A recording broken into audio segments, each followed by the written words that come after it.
Olá pessoal, tudo bem com vocês? Sejam bem-vindas a mais um vídeo de nosso canal.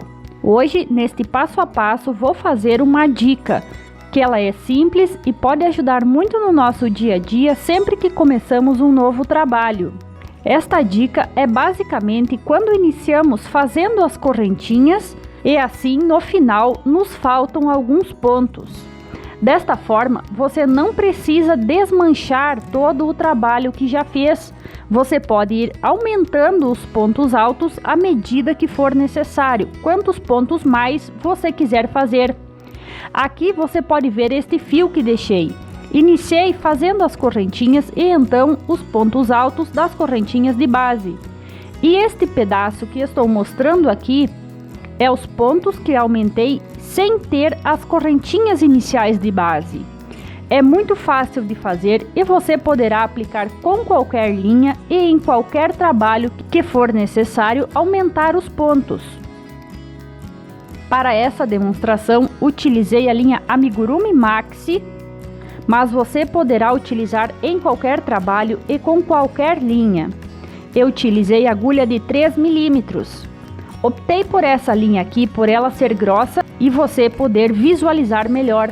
Aqui já fiz os pontos das minhas correntinhas de base, veja, todas as correntinhas de base ocupadas, só tem um nó.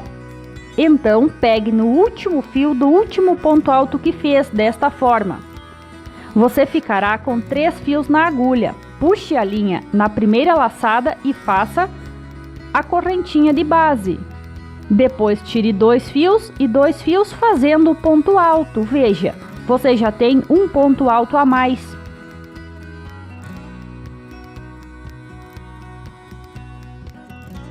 Vamos fazer mais um, dê a laçada e neste fio que fica, que é o que sobra das correntinhas, você puxa a linha dando a laçada. Aqui você tem 3 fios.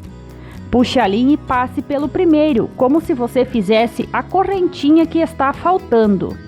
Então, 3 fios. Agora puxe a linha, tire 2 e 2. Já temos 2 pontos altos a mais do que tínhamos no início.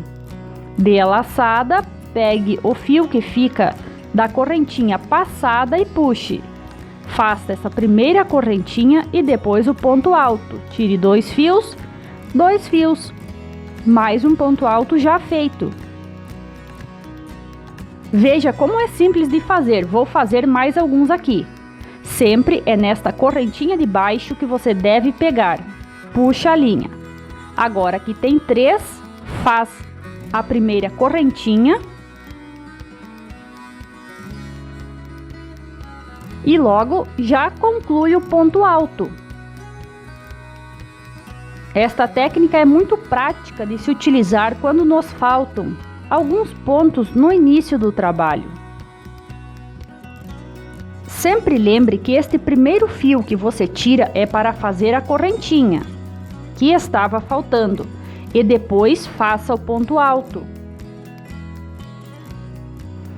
Com o tempo e você praticando, os pontos ficam perfeitos. Não há diferença entre os que fez nas correntinhas de base iniciais e nos que aumentou depois. Acredito também que você não irá utilizar por muitos e muitos pontos. Você irá utilizar esta técnica para fazer apenas os pontos que estavam faltando. Aqui onde tem o fio, você pode ver, os pontos das correntinhas iniciais vieram até ali e depois eu aumentei para você ver como pode aumentar quantos pontos forem necessários. Se gostou desse vídeo, não esqueça de deixar seu like, isso nos ajuda no crescimento do nosso canal. Obrigado por nos ter assistido e até a próxima!